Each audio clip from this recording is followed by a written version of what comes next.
देखो गाइस, ये अपन लोगों के पास एक पूरा अरेंजमेंट है स्प्रिंग और मास का। यहाँ पे बोल रहा है कि अगर इस स्ट्रिंग को अगर कट कर दिया जाए तो 4 kg और 2 kg का ब्लॉक का एक्सेलरेशन क्या होगा, ये पता करना है मुझे।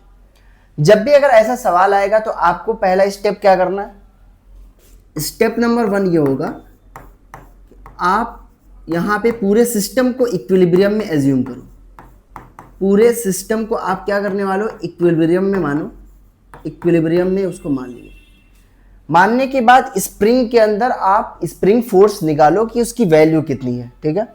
तो यहाँ पे अगर मैं फ्री बॉडी डायग्राम बनाऊँ 2 kg का, तो आपको दिख रहा होगा कि ये हमारे पास एक तो वेट लगता होगा 2g, और इस 2 kg ब्लॉक से एक स्ट्रिंग बंधी हुई है, यहाँ पे एक टेंशन आएगा, ये होगा अपन लोगों के पास 4 kg ब्लॉक का फ्री बॉडी डायग्राम बनाओगे तो एक तो वेट आएगा खुद का, ये होगा 4g, और इससे हमारे पास एक तो स्ट्रिंग अटैच है और एक स्प्रिंग अटैच है। यहाँ पे एक तो यहाँ पे आने वाला है टेंशन, और ऊपर क्या आएगा अपन लोगों के पास, स्प्रिंग फोर्स Fs। और ये पूरा इक्विलिब्रियम में है, तो ये बताओ टेंशन की वैल्यू किसके बराबर हो जाएगी, 2g के बराबर हो जाने वाली है। और यहाँ पे स्प्रिंग फोर्स किसके बराबर हो जाएगी, स्प्रिंग फोर्स हो जाएगी यहाँ पे, ये होगा T + 4g। तो टेंशन की वैल्यू है 2g, तो स्प्रिंग फोर्स की वैल्यू हो जाएगी यहाँ पे 6g।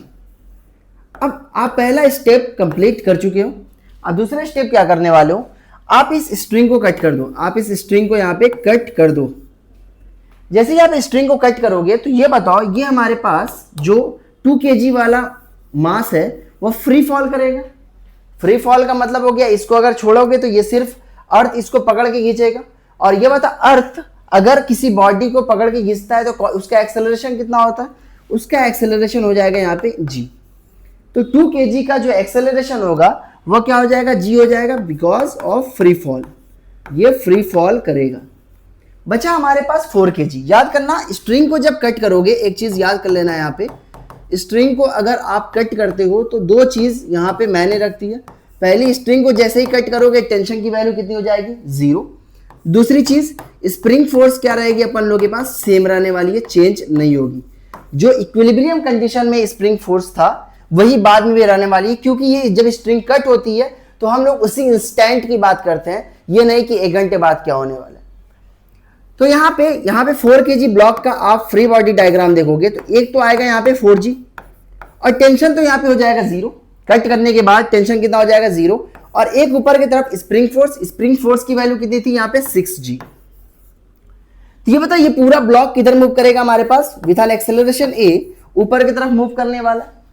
तो नेट फोर्स किसके बराबर होगा, मास इंटू एक्सेलरेशन। और मास किसके बराबर होगा, मास हो जाएगा 4 kg के बराबर।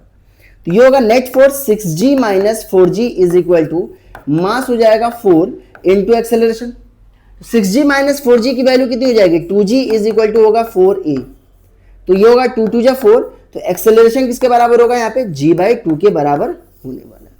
तो कौन सा ऑप्शन सही है यहाँ पे, g और g/2 एक्सेलरेशन करेक्ट आंसर होने वाला है। ठीक है, तो ऐसे ऐसे आपको वीडियोस मिलते रहेंगे। आप इस चैनल को लाइक करो, सब्सक्राइब करो, और ज़बरदस्त तरीके से शॉर्ट्स चीज़ें आप 3 मिनट 4 मिनट के अंदर जो भी हमारे पास इंपॉर्टेंट क्वेश्चंस है उसको आप सीखने का मौका हासिल करो। तब तक के लिए ऑल द वेरी बेस्ट।